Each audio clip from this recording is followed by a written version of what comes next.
নমস্কার, সবাই কেমন আছেন? আশা করি ভালো আছেন। আজকে কি রান্না করলাম চলুন। আমরা তো বাপের বাড়িতে এসেছি, বাপের বাড়িতে সব বোনরা এসেছি, সবাই মিলেই আমরা রয়েছি। আচ্ছা, কি রান্না করলাম চলুন দেখাই। এখানে রান্না করে নিয়েছি শোল মাছ দিয়ে, ওলকপি দিয়ে রান্না করেছি। ওলকপিটা আমি নুন হলুদ দিয়ে একটু সিদ্ধ করে ফেলে দিয়েছি। ফোড়নে দিয়েছি জিরে ফোড়ন, তেজপাতা ফোড়ন। মশলার মধ্যে দিয়েছি আদা বাটা, জিরের গুঁড়ো, ধনের গুঁড়ো, লঙ্কার গুঁড়ো, হলুদ গুঁড়ো, নুন।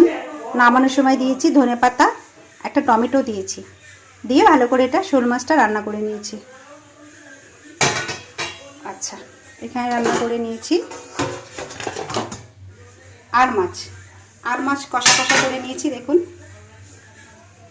এটাতেও আমি জিরে ফোড়ন, তেজপাতা ফোড়ন দিয়েছি, টমেটো দিয়েছি, মশলার মধ্যে দিয়েছি আদা বাটা, রসুন বাটা, পেঁয়াজ বাটা, জিরের গুঁড়ো, ধনের গুঁড়ো, লঙ্কার গুঁড়ো, নুন, হলুদ। নামানোর সময় দিয়েছি এটাতেও ধনে পাতা। গরম মশলা ব্যবহার করিনি। দেখুন, একদম কষা কষা বেশ করেছি। ভালো লাগবে এই শীতকালে, এখন ভালো লাগে। আমার বাপের বাড়ি এখানে বেশ ঠান্ডা আছে এখনো। আচ্ছা, এটা ইঁচড় চিংড়ি আছে। এখানে রান্না করে নিয়েছি আমি মোচা ঘন্ট। দেখুন, আমি মোচাটাকে নুন হলুদ দিয়ে প্রেশার কুকারে 4টে সিটি দিয়ে নিয়েছি। ফোড়নে দিয়েছি তেজপাতা ফোড়ন, জিরে ফোড়ন। মশলার মধ্যে দিয়েছি আদা বাটা, রসুন বাটা, পেঁয়াজ বাটা, জিরের গুঁড়ো, ধনের গুঁড়ো, লঙ্কার গুঁড়ো, নুন, হলুদ। নামানোর সময় দিয়েছি ঘি, গরম মশলা, একটু চিনি। এটা আছে সর্ষে পাতা বাটা। আর এখানে আছে গরম গরম এক হাঁড়ি ভাত। হাঁড়িটা অনেক বড়, আমরা এতগুলো লোক তো।